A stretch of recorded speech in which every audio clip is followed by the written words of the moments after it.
From his desk at the European Space Operations Center in Darmstadt, Germany, space debris analyst Tim Florer keeps track of the 23,000 or so catalogued objects currently orbiting the Earth.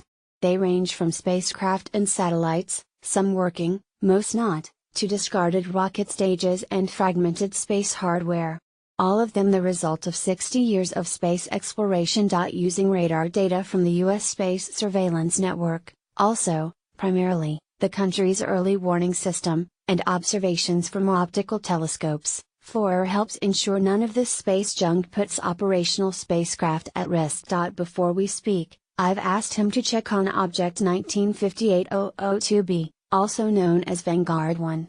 Launched in March 1958, this grapefruit-sized shiny metal sphere was boosted into a high elliptical orbit.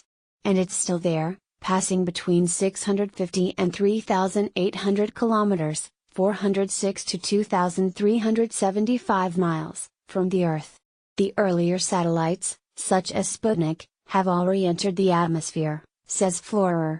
But I estimate that Vanguard 1 will remain in orbit for several hundred, if not 1,000 years.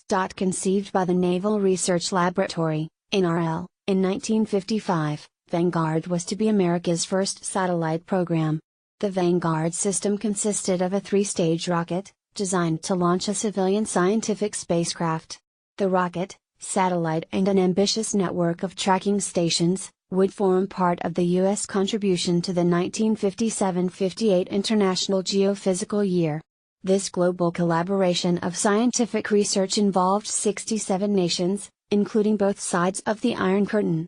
It wasn't a space race, says NRL historian, Angelina Callahan.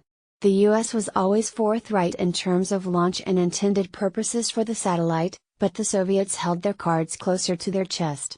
So, when the Soviet Union launched Sputnik on October 4, 1957, it came as a shock. A lot of the disappointment of Sputnik, for the U.S. satellite team, was from the fact that their partners in this international partnership were not telling them they were sending a satellite up, says Callahan.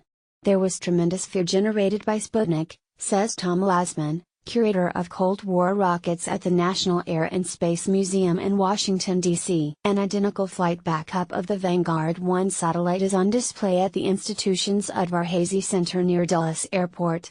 Sputnik made military leaders realize the Soviet Union could hit us with a missile. In the weeks that followed the Soviet launch, pressure from the Eisenhower White House mounted on the Navy team to launch a U.S. satellite as soon as possible. On December 6, 1957, what had originally been planned as a further incremental test of Vanguard Test Vehicle 3, TV3, became a major public event.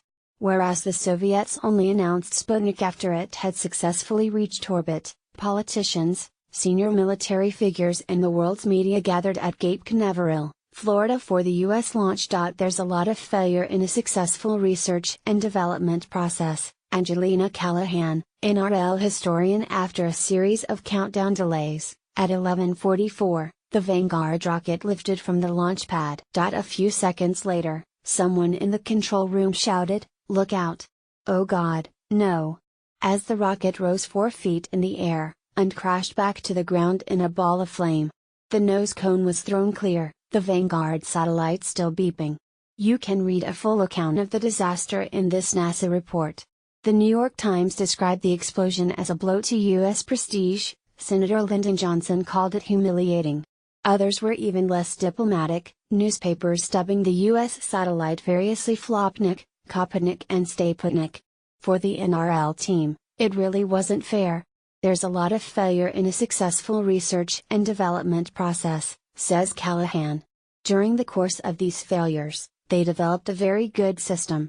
Ex-Nazi rocket pioneer Werner von Braun, who had long been pushing to launch something-anything, into orbit, seized the opportunity. With backing from the U.S. Army, he had been developing the Jupiter rocket, an evolution of his V-2 ballistic missile. The priority was to get something up as quickly as possible, says Lasman. On January 31, 1958, one of von Braun's Jupiter launchers blasted Explorer 1, a satellite designed and built by the Jet Propulsion Laboratory in Pasadena, California in just 3 months, into orbit. America's first satellite was fitted with a cosmic ray detector, to measure the space radiation environment.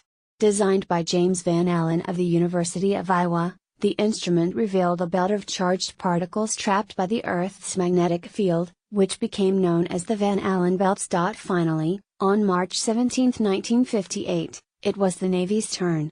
Under clear skies, NRL's Vanguard rocket carried Vanguard 1 into orbit. The tiny spacecraft was soon sending back its first radio signals.